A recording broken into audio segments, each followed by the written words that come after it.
James Dolan is not only the worst owner in professional sports, he also makes music about Trayvon Martin and Harvey Weinstein. Sounds casual. Oh, and he's also being sued for making too much money. Now this money can't buy him happiness, or friends, or a good NBA franchise. For some of those unaware, James Lawrence Dolan is the proud owner of the New York Knicks. And since he's been in charge of everything that happens inside the world's most famous arena, things haven't exactly gone smoothly. It's hilariously well documented at this point, and it's partially misunderstood, as Dolan is actually a hands-off owner. So much so, in fact, he's currently being sued by MSG stockholders for spending too much time doing everything but overseeing his franchise. Over the last 3 fiscal years, MSG paid Dolan $75.6 million. The next highest paid peer CEO received $32.4 million, over $43 million less than Dolan. This is the same man who tried to recruit LeBron James and said, "I don't know why he didn't want New York, but he clearly was not interested in playing in New York, ever. For whatever reason, I can't read his mind." As if Dolan himself couldn't possibly be the reason. Maybe LeBron already made his mind up, but to think Dolan being the owner didn't at least play a part in him not wanting to play for the Knicks is like thinking the dinosaurs chose to get struck by a meteor.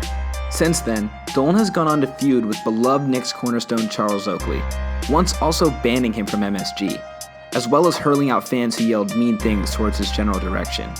To put it bluntly, good old Jimmy Dolan isn't that endearing a figure, even if he has a few traits people enjoy. I mean, after all, he is a musician. Who doesn't love a musician? Teenager me had crushes on all the musicians. A billionaire musician who owns one of the most famous sports franchises in the world should definitely have a flock of groupies, right? Maybe not. Dolan has written and performed insanely awful songs about Trayvon Martin. Hot Florida night out on patrol, keeping the bad boys under control. It's all good in the neighborhood.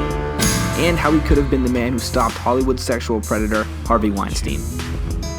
I should have known, I should have known, I should have thrown myself across his tracks, stopped him from these vile attacks.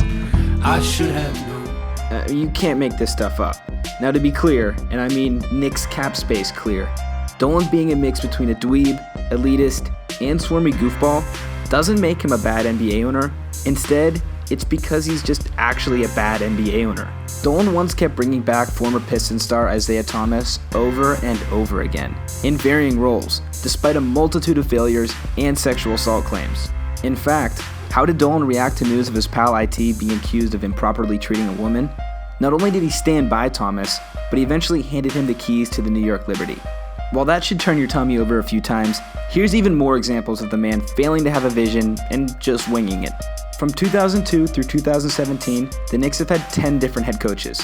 This number is even higher if we count the numerous interim retreats.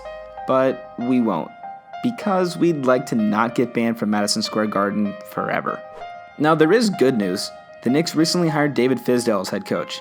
He's legitimately proven and experienced for the job he has, unlike recent front office moves Dolan has made, like making Phil paid time off Jackson the czar of New York basketball, or overpaying Derek Fisher to fail as head coach.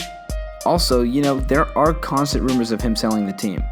Dolan has repeatedly denied these reports, but it does provide Knicks fans with their only true sense of optimism. Otherwise, they'd have to hope a good owner brings out a good basketball team. And good luck with that, New York.